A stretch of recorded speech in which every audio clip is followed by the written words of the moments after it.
साथियों, आज जो 20 तारीख को शांति रैली का मार्च निकाला गया था, उसमें शामिल होने के लिए डॉक्टर विलास खरात जी हमारे साथ में आए हुए हैं। हम उनसे भी कुछ चर्चा करने वाले हैं। सर, आज आपका यहाँ आना एक शांति मार्च के लिए था, लेकिन वो शांति मार्च कहना गया आज रद्द कर दिया गया। क्या कहेंगे इस मौके पे?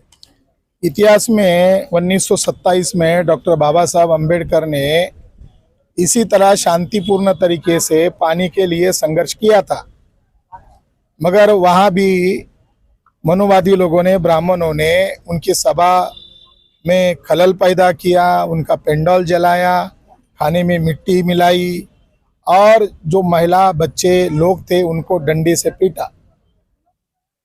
तो जब सारे लोग इकट्ठा हुए मारने के बाद, मार खाने के बाद, तो किसी ने कहा मेरी बीवी का सर फट गया, मेरा सर टूट गया, मेरे नन्हे बच्चे का हाथ टूट गया।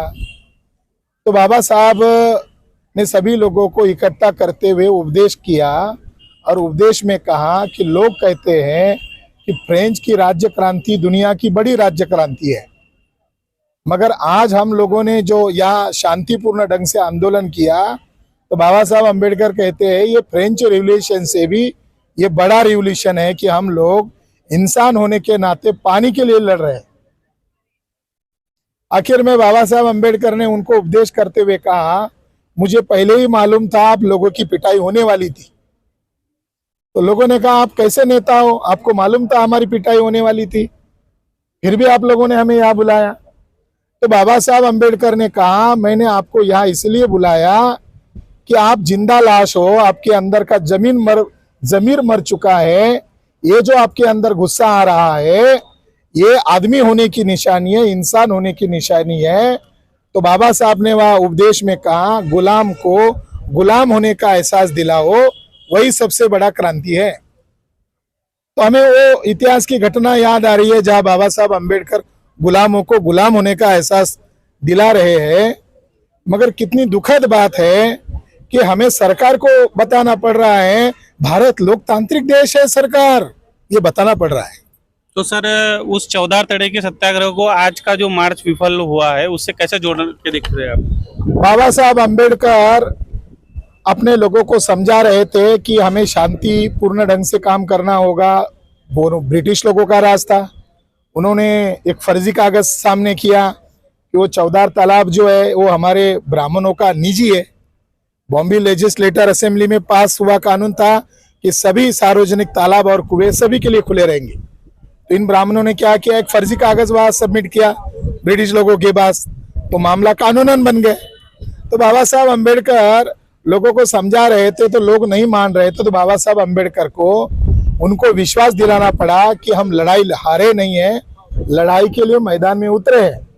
तो आने वाले 25 दिसंबर को हम इसी जगह पर, इसी महाड़ में इकट्ठा होंगे और तब हम ज्यादा लोगों को लेकर आएंगे और फैसला करेंगे, ऐसा बाबा साहब अम्बेडकर ने उस समय कहा। और 25 दिसंबर को कितना बड़ा हिस्टोरिकल फैसला किया वो आज भी लोगों को याद आता है तो सीना चौड़ा होता, गौरव लगता है। उस मनुस्मृति का कानून को ही जला दिया।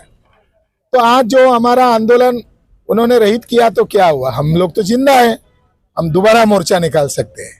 अगर वो कह रहे हैं कि यहाँ ऐसी व्यवस्था है वैसी व्यवस्था है, तो हर स्थिति, हर परिस्थिति एक जैसी नहीं रहती है, दोबारा मोर्चा निकाल सकते हैं। तो क्या लगता है आपको कि जिस तरह की परिस्थितियां नागपुर में निर्माण हुई है, कहीं ना कहीं इसको निर्माण किया गया है या ये अपने आप हुआ है? नागपुर में अम्बेडकर वादियों के लिए अत्यंत बुरी स्थिति है। डॉक्टर बाबा साहब अम्बेडकर ने यहाँ धर्मांतर किया, 7 लाख से ज्यादा लोग थे। दूसरे दिन बाबा साहब अम्बेडकर का यहाँ स्पीच हुआ और महानगर पालिका के द्वारा बाबा साहब अम्बेडकर को मानपत्र दिया गया, नागपुर कॉरपोरेशन के द्वारा, और उनकी स्मृति हमेशा के लिए याद रहे, इसके लिए बाबा साहब अम्बेडकर को शायद 14 एकड़ का एक स्मारक बनाया जाए, जमीन दिया। और आज उसके लिए नागपुर के लोग लड़ाई लड़ रहे हैं। वो जमीन आज हमारे कॉरपोरेशन के पास नहीं है, ना समाज के पास है। ये सोचने वाली बात। यहाँ कोई अंबेडकर इंटरनेशनल उद्यान था, 130 एकड़ कोई जमीन है, वो पूंजीपति लोगों को लीज पर दिया गया है। तो स्थिति जो, ये दीक्षा भूमि का मामला लीजिए, यहाँ अंडरग्राउंड 2000 पार्किंग की व्यवस्था कर रहे हैं और लोग आ रहे लाखों। तो अंदर से खोखला बनाने का मतलब वो स्तूप को क्या गिराने का मंशा थी। तो हमारे दुश्मनों के द्वारा हमारी जो प्रेरणा स्थान है और हमारी समाज की जो शक्ति है उसको विखंडित करने का प्रयास किया जा रहा है। और नागपुर में इसके लिए सभी लोगों को इस बारे में गंभीरता से सोचना चाहिए। आप सोशल मीडिया के माध्यम से एक बात बार बार कह रहे हैं कि नागपुर के अंदर में जो माहौल क्रिएट किया गया, जो दो पक्षों में जो लड़ाई हुई, वो कहीं ना कहीं प्रायोजित कार्यक्रम है। इसके पीछे में क्या आधार है? मैंने यही कहा कि देवेंद्र फडणवीस कोई इतिहासकार नहीं है ना। या देवेंद्र फडणवीस को किसी ने पीएचडी दिया है या बहुत बड़े संशोधक है, ऐसा नहीं है। बल्कि उनको तो लोग दंगलेंद्र कहते हैं, देवेंद्र की वजह दंगलेंद्र। छत्रपति शिवाजी महाराज, छत्रपति संभाजी महाराज का जो वास्तविक इतिहास है वो छुपाकर ब्रह्मपुरेंद्र के द्वारा झूठा इतिहास सामने लाया गया और मराठा लोगों को गुमराह करने के लिए काल्पनिक उपन्यासों के ऊपर फिल्म बनाया। जबकि जो शिव चरित्र पुरंदरे जो आरएसएस का प्रचारक था उसमें तो दादू कोंडदेव को महिमा मंडन किया है और उसी ने जेम्स लेन को जानकारी दिया और वही जानकारी को आधार बनाकर छत्रपति शिवाजी महाराज का बाप एक ब्राह्मण दादू कोंडदेव को दिखाया। तो मराठा लोगों में अज्ञान है या यहाँ के जो मराठा शासक वर्ग है वो ब्राह्मणों के खिलाफ खुलकर सामने नहीं आना चाहता है। मगर शिवाजी महाराज कोई एक कम्युनिटी का पेटेंट नहीं है, वो बहुजन समाज का प्रेरणा स्थान है। तो छत्रपति शिवाजी महाराज संभाजी महाराज का जो गुण गौरव है वो ब्राह्मणों के द्वारा प्रस्तुत किया जाएगा, जिन्होंने संभाजी महाराज और शिवाजी महाराज को उनकी जीते जी परेशान किया। हमारे बड़े धारवटकर साहब है, उनका तो कल ये डिबेट हुआ चैनल पर, उन्होंने दावे से कहा कि शिवाजी महाराज को जहर देकर मारा ब्राह्मणों ने। वो मराठा इतिहासकार है। और संभाजी महाराज को पकड़वाने का काम रामदास के जो शिष्य थे रंगनाथ स्वामी, जयराम स्वामी, इन पंडितों ने किया। और वो जो ब्राह्मण था रामचंद्र पंडित आमात्य, इसका औरंगजेब के साथ समझौता हुआ था। अब मान लो लड़ाई दो लोगों के बीच में हो रही है, शिवाजी महाराज औरंगजेब, संभाजी महाराज औरंगजेब। धोखे से षड्यंत्र से कैसे भी मार डाला, संभाजी महाराज मर गए।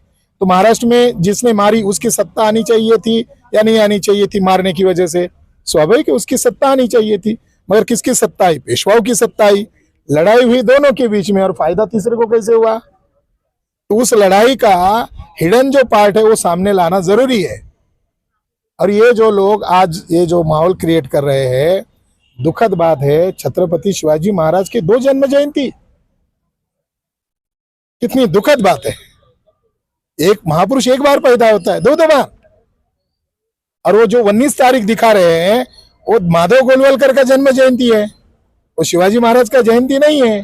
शिवाजी महाराज का जयंती अप्रैल महीने में 8 अप्रैल को, और वर्ष है 1627। और ये जो 19 फरवरी को जो लोग स्वीकार करते हैं, अगर 19 फरवरी को तारीख को आप स्वीकार करोगे तो वर्ष को स्वीकार करना पड़ेगा 1630, यानी शिवाजी महाराज 3 साल बाद पैदा होंगे। तो सारा इतिहास गड़बड़ हो गया।